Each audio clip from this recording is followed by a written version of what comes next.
Tatha wakes up. Oh! Oh! The riverbank holds her.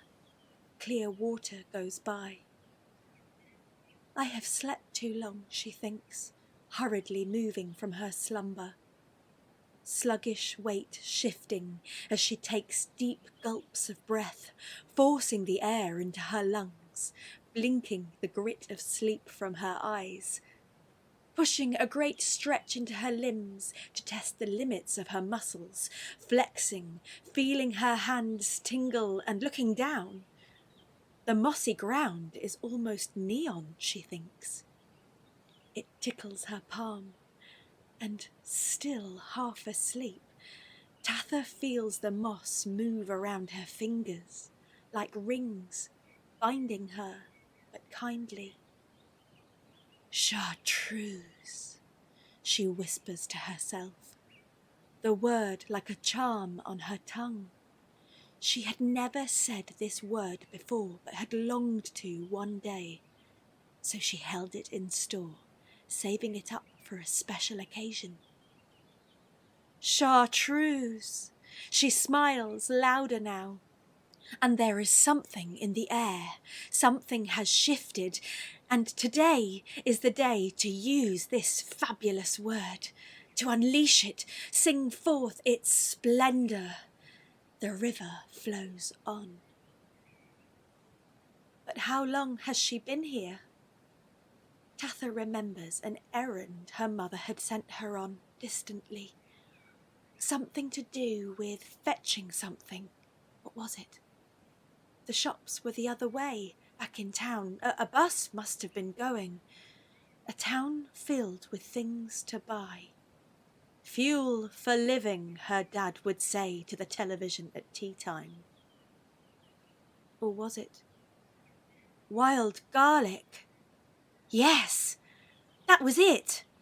Wild garlic from the riverbank. She remembers bringing up a picture on her phone to see what it looked like. And then the smell. Yes, that riot of pungency. Not sweet like factory-made perfumes, the ones with pictures of pouting celebrities on gaudy boxes. No, this was more like the garden shed smelled after heavy rain, or bread straight out the oven. By her feet, Tatha sees starbursts of white knife-point flowers, and broad, greener than green leaves, clusters waiting, inviting.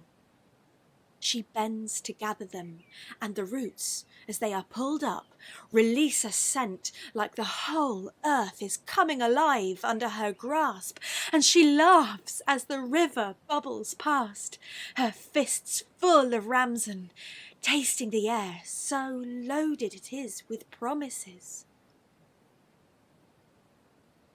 There is a sound in the air she doesn't recognise.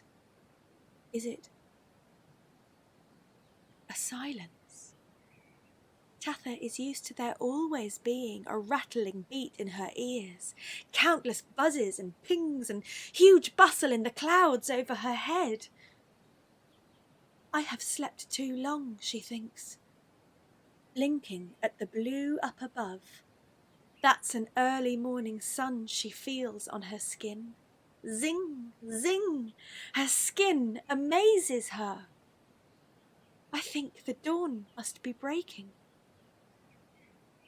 I shall drink from the river and then be on my way home, she tells herself, watching the trees shake and wake up, sunlight polka-dotting the water, gobbets of gold, splashing, prinking, dancing. Tatha walks home beside the water, unaware that she is barefoot, only savouring the spring under her steps. And the river flows on, taking with it fresh water, pink fish, clean air, and something powerful, strong. Tatha is flowing, moving endlessly.